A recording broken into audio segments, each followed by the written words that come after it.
Okay, this is the video for question 3, lab 6. This example is just displaying text on the LCD screen. Unfortunately, I cannot get the backlight to light up. This is where in the code it says to light up the backlight. This is copied verbatim from the lab sheet, and I must have made a mistake somewhere, but I cannot get the backlight to come on. Nonetheless, you can see I have a line tracker sensor that will change its value depending on the amount of light it's seeing. That's the digital. And then as for the analog that's the analog, sorry. And then the digital with the button, see the bottom button is not pressed, and then button is pressed. Button is not pressed, button is pressed. Button is in port 2 on the digital. Line tracker is A0 on the analog.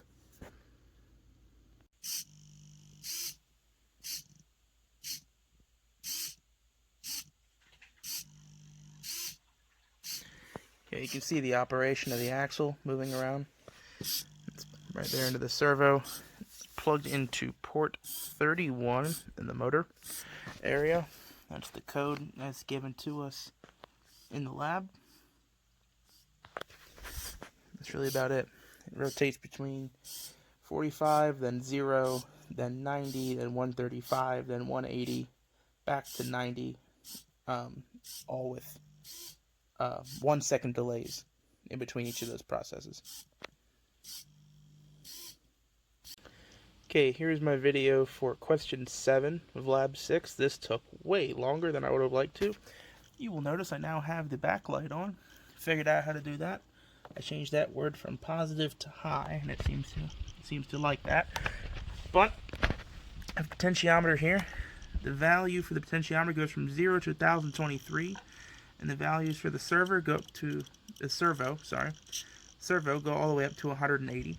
Using the map function to do that, and had to carefully place the map function and my print statements to the LCD around when that value gets converted. So get you a look through this code.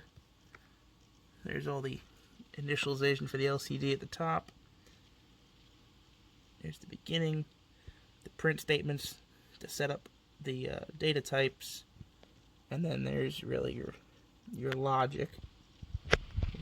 There's the logic for getting this all to work, and you can see the servo turning 180 degrees with the rotation of the potentiometer. And again, the value is displayed accordingly. Alright, here's my video for question 9 of lab 6.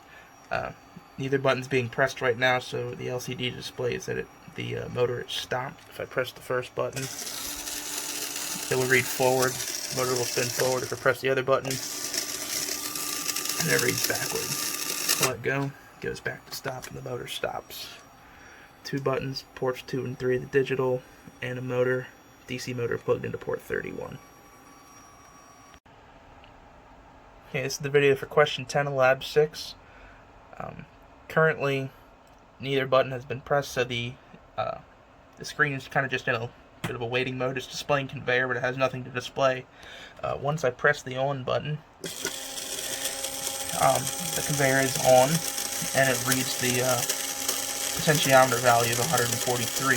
Unfortunately, I cannot adjust this potentiometer unless I have this motor. I cannot adjust this unless I have the start button pressed, and then it will update. But if I do press the off button, it will shut off, and it will put it into 90 degrees, which stops the motor. Buttons are in 3 and 4 on the digital. Potentiometer is A0 on the analog, and the motor is in port 31.